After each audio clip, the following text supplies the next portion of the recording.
Before we delve too deep into the business aspect, we also have to accommodate the memory keepers and the future subscribers.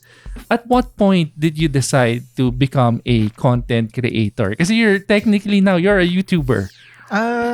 You have a channel, you have content. Okay. So at any point, it's hard, even if you deny it, YouTuber ka na talaga. Maybe I guess Yeah. when did I decide? Oh, and what was ano yung impetus mo noon? Ano yung kasi you were saying even before digital, you were already doing it one-on-one, you were already speaking in front of a crowd. Pero at what point did you say na lang na, okay, sige, I'll do this na, I'll upload a video?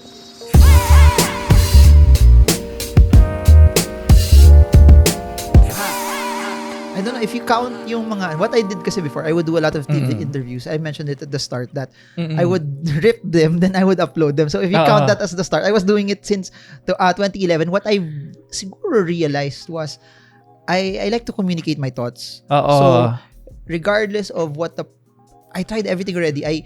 I wrote articles for Business Mirror. I wrote articles for Money Sense Magazine, for Entrepreneur Magazine. Meron yan din. Meron din blog. Meron din lahat ng TV, radio, interviews. I've done it also. So whatever format that I get to share my ideas, I would do it. So it's, I guess, just a natural progression that since everything is into YouTube right now. Yes. That's where it gets done. And you know what's amazing about it? Pupunta ka sa ABS-CBN, travel time there's 2 hours. The interview is 15 minutes, then it will take you another 2 hours to go back. But what's yung ngayon, you get to share whatever you want, 30 minutes, 1 hour, tapos kailangan mo lang, kahit phone lang gamit mo, okay na. Kaya hiyang-hiya nga ako sa setup nyo dito kasi ano ba yan, parang Hindi naman. Pero Marvin, alam mo, parang vlogger ka na rin eh. Kasi, okay, here's the thing. I've also seen some of your content straight. We've been trying to work with kailan ba yung Christia Vlogs in Greenbelt 5 sa YouTube Lounge. I've been trying to invite Lane Fable. No? She's a friend. But Marvin has already, parang may vlog pa nga si Marvin. I think it was in High Street, no? So it's very different from your usual content na it's mostly finances. You're also getting to know other content creators. No naman. Pero I didn't know her as a content creator. So it wasn't intentional. We were really friends talaga. Okay. So it wasn't something that, oh, you're a content creator, let's have a video together. It wasn't like that. We were in a trip to Palawan together a year before that, and then she came back the next year. Sabi niya, oh, I'm here, baka do you want to meet? That was it lang. It wasn't really intentional that we wanted to have a video together. Tapos I had the camera with me, she had her camera, so we did a video also. But it was really more because we were friends talaga. Pero is there something that you're planning to explore as well? Just creating content that doesn't have the aspect of finances, more of just a daily vlog. Baka hindi. I don't know. Hindi naman.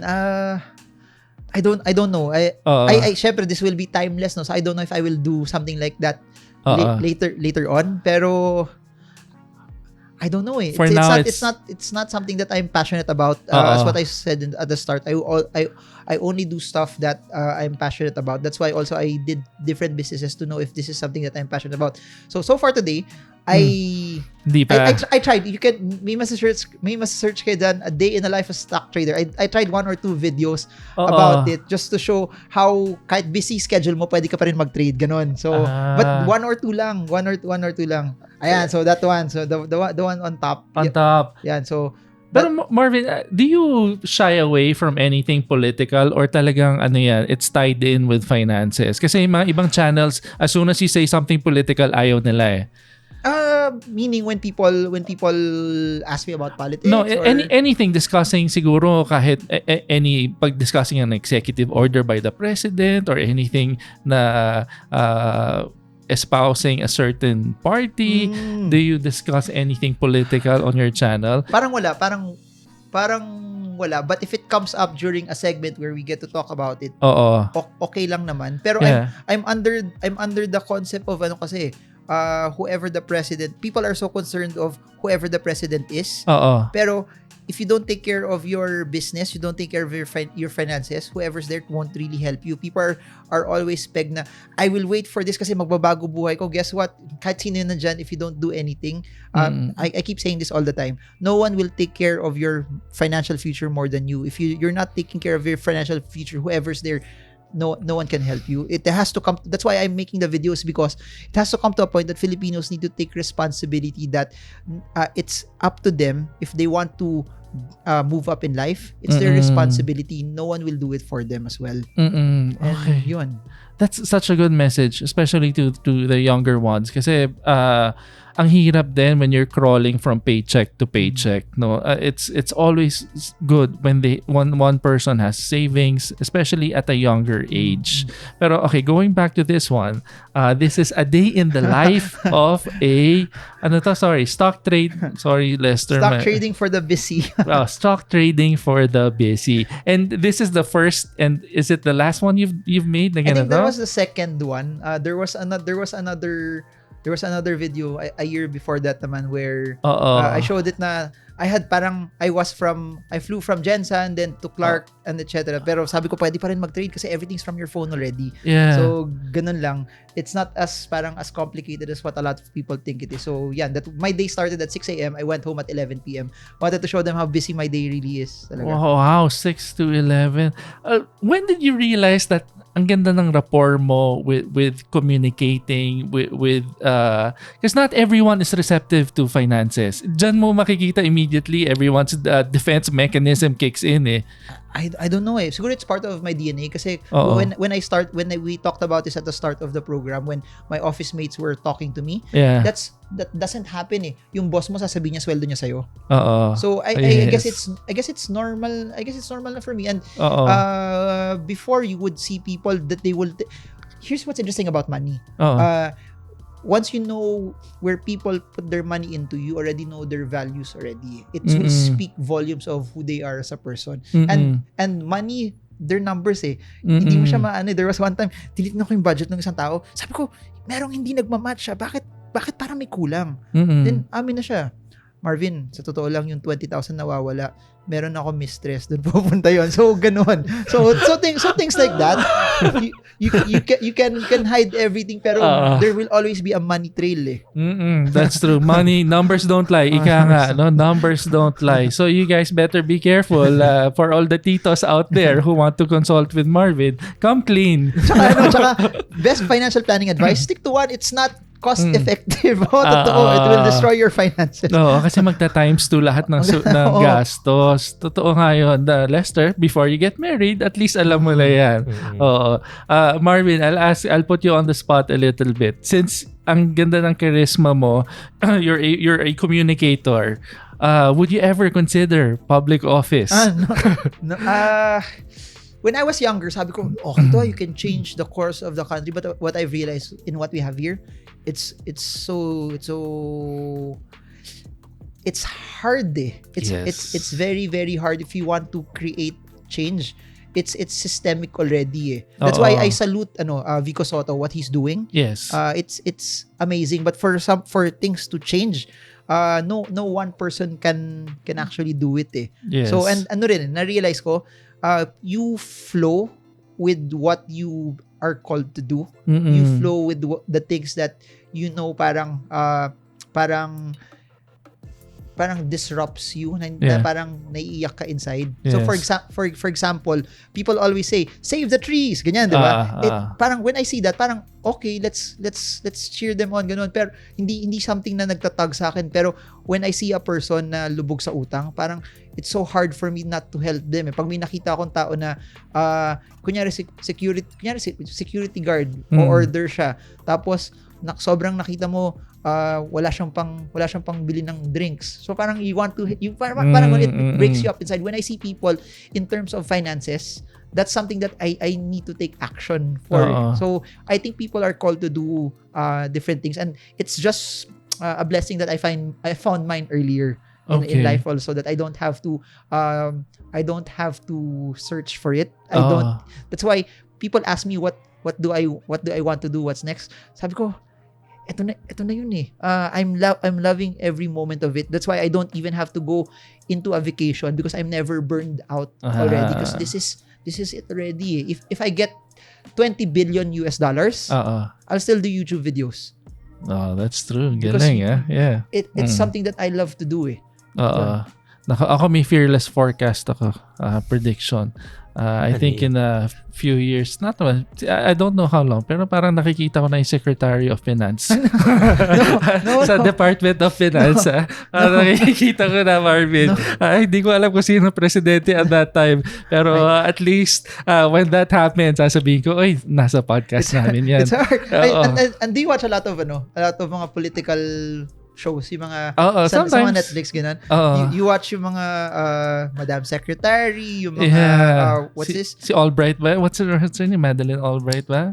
I got yung sa US, yung siya yung US state. Tapos meron pa yung kay yung sa 24 si Jack Bauer, may bago siyang show, Designated Survivor, and then you have yung I've watched so many, there's so much politicking na you have to take sides, you have to compromise in this, and it's not something for me. Parang to get the votes pa lang, you have to give them something. Para later on, it's a favor that they can get from you. And then, are you familiar with the show Billions? Yes. I love that. Stephen Cohen, diba?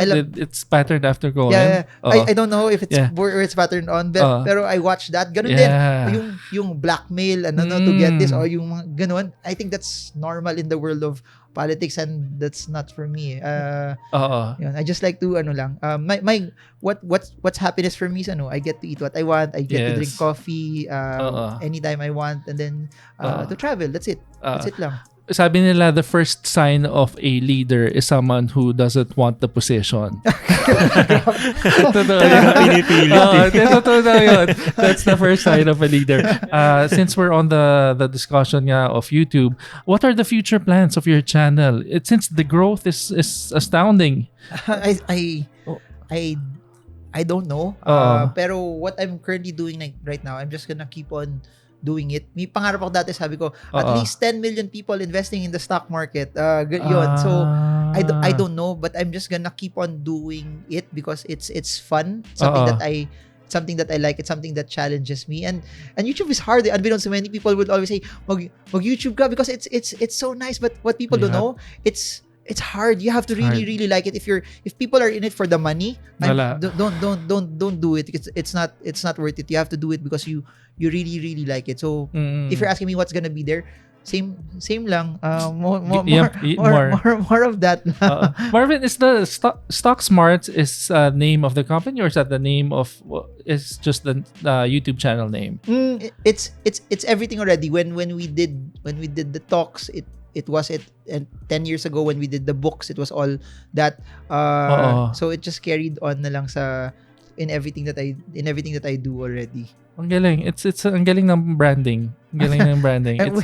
Ano lang siya, we didn't I actually don't know how we stumbled into it but yeah. And the coin phrase is catchy. Stock investing made easy. It's direct to the point. Immediately, it doesn't take up much of your time, but you immediately know what's going to be there.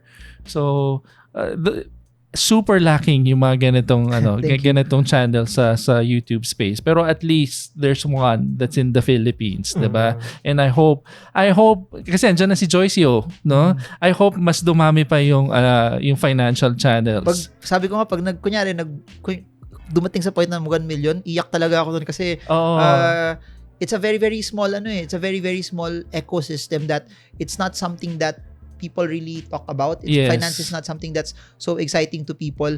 Pag nagka-bonus yung tao, for sure, unang pupuntahan nila, newest iPhone. Ganun yung mga videos na papanoorin na not where to invest. So, should it happen in the future? 1 million? Kaya yun? May iyak ako. Kami lang, 100. Iiyak na talaga kami. Actually, goal ko lang 100 because I'm looking for someone to replace me dito sa podcast. Sabi ko nga kay Lester, actually, hindi naman 100,000. Maka 100 channels lang kami na makausap. Magta-turnover na ako para so that I can focus on work. And then I'm trying to groom mga younger vloggers to at least, kasi I feel like I'm already slowly getting out of touch with the younger generation. Ang dami ko ng terms na hindi ko alam, mga SKL, mga G nila, hindi ko na maintindihan. yung kahit ako rin yung Gen Z, medyo it's harder na to understand. I wanted to share something pala. Yeah, go ahead. You said you wanted to make 100 interviews. And my metric before for YouTube was never, and this could be a tip for a lot of people who want to start business. Yeah. Never make your metric on something that you cannot control. I cannot control my viewers. Kung ilan sila. I cannot control how many subscribers I get. That's something I cannot control. Yes. But there's one thing I could control. I can control my effort. Yes. And that's why my metric is I wanted to make 10,000 videos. So, kasi that's something I can control That's something that I pwede kong buhusan ng effort. So, ganun din ako in everything that I do. I never try to fuss about what's happening on things that I don't control. I always focus on things that I can control. That's a good advice. Golden, ika nga, control what you can control. 10,000 videos, wow. Pero ang dami niyang uploads, 1,135. I get to upload, recently, naka-upload ako 1 to 4 videos a day. 1 to 4 videos a day. Yeah. Grabe. Hindi namin ka. Wow! Kami once, the best that we've done is for 5 times a week. Wala na kami, patay na kami. 5 times a week. I've figured out a way to do it fast lang. And it's normally, pag inspired lang ako. So, I like kanina, before all of my meetings, nag-shoot na ako ng 2. Tapos i-upload ko na, hindi lang umabot. Pero everything will come out tonight, so probably there will be 2 tonight that's coming out, so something like that lang. Kaya naman pala one day 21 hours ago 19 hours. Kaya pa ang bilis kasi sabi nila the algorithm really favors consistency. So at any point the minimum nga is 4 uploads per week. Okay. Okay. Pero 4 per day is pasok siya sa algorithm. What I've learned is this in YouTube, it's all about quantity. Yes. Because when you do quantity, that's when you know what people actually like. So if I just do one video, I wouldn't know that the next time I'll upload, parang I have to wait for 2-3 days again for the next one. So parang I won't get to test what's okay also. And yung interesting, there are certain things that I never thought that people will watch, that they watch also. I did a video on mga Pag-ibig MP2 kasi I was so fascinated about it because people need to know about it. Pag-ibig MP2 over the past few years, 7% dividends. Ito pa interesting, tax-free. So it will beat any bond, it will beat any time deposit, it will beat some stocks, common shares, dividends, and people don't know about it. But this is the savings ba from Pag-ibig? It's some sort of investment na because you're locked in for 5 years. So you cannot take it out for 5 years. Unless you may mga clauses sila dun na natanggal ka sa trabaho, tapos yung cause na natanggal ka sa trabaho kasi nagkasakit ka, you can get the money, or you're mentally ill or namatay, you can take out the money. Ganun. Okay. I remember this, pero parang incipient stages pa ata, Lester, Pag-ibig MP2.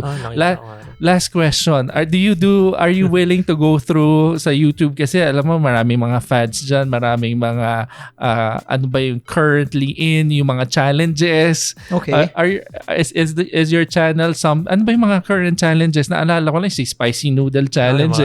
Is that something that your channel is willing to do? If I guess if it's pasok on what I normally talk about. Okay lang kasi pwede. One of my friends, sobrang galing na YouTuber talaga. You can search him, Carlo Ople. Sobrang galing niya. Sabi niya, one of the best ways for you to do it is just follow what the trends are also and make videos about it. Pero wala pa ako makita na pasok sa akin kasi napasok sa mga trends na gano'n. So, yun. Kaya nga ako parang feeling ko kailangan ko lang mag-step down kasi minsan hindi ko na maintindihan yung jojowahin or totropahin.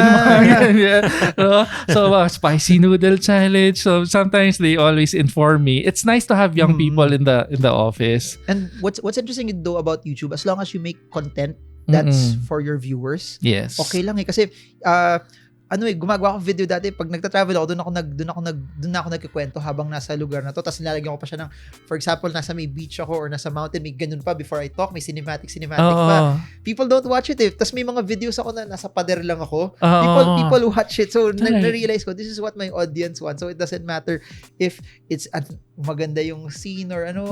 I have a video 70,000 views yata. I talked about Jollibee, nasa kotse lang ako.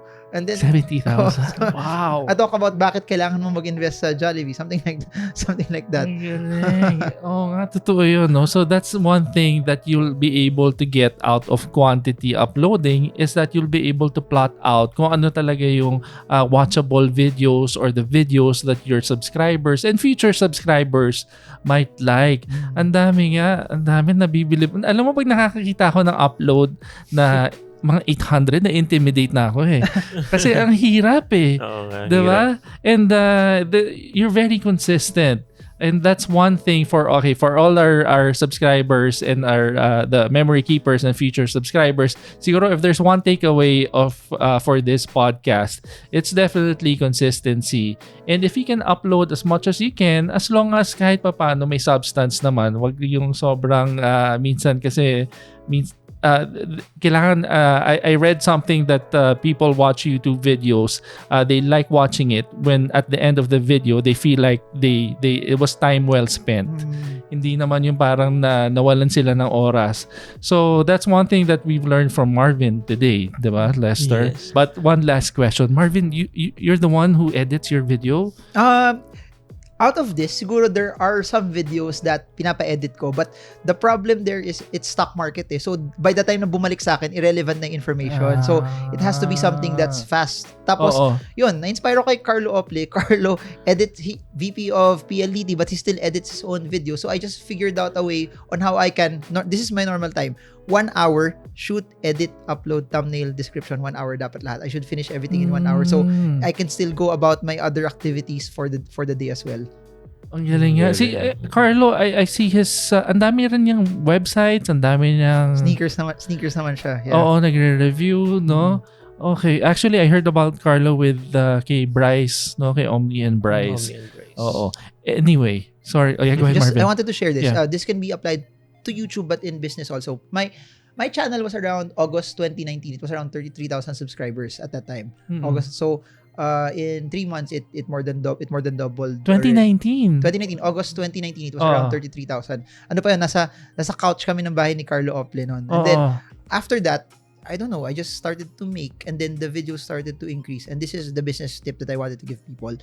When you find something that works, you double down on it. So that's why I made more videos kasi nakita ko it's already working Yung dating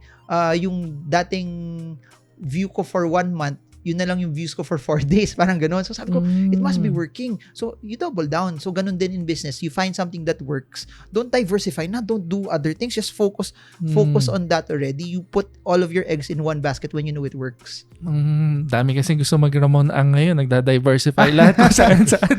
Pero ang galing, that's true. We should, you know what, kasi kami rin, we're trying out different things. We're trying mga feature vlogs. We're trying podcasts.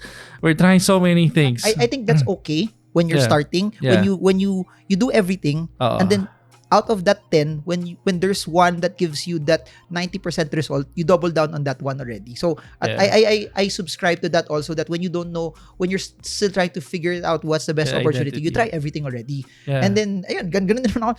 I realized na I tried TikTok. Hindi ko talaga siya maintindihan. I tried Instagram. Sabi ko, hindi siya para sa akin But I realized I'm a communicator. Yes. That's why probably YouTube is the best platform for it. And problema sa akin, hindi ko problema magsalita, problema ko tumigil. And the difference between Facebook and YouTube is better for long form. Facebook has to be 3 minutes. Yes. Sabi ko, hindi ko yata kaya maggawa ng 3-minute video to share all of my thoughts. That's why YouTube. YouTube siya.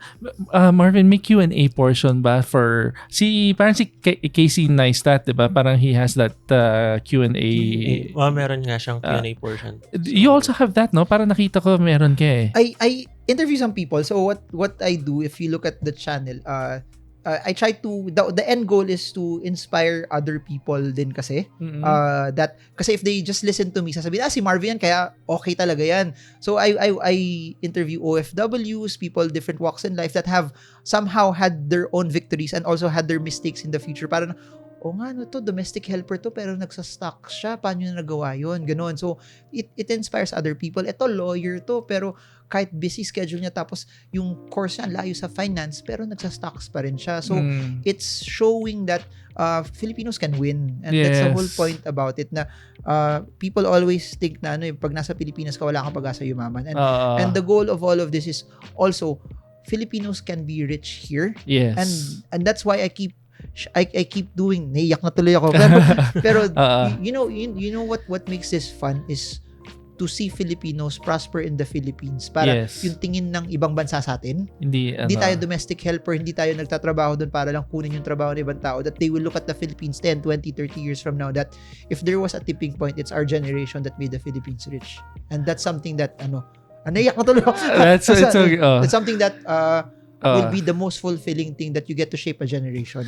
I think, Lester, Marvin just described his podcast. Tama. No, that could be your podcast, no? Na you interview yung mga people that you don't expect to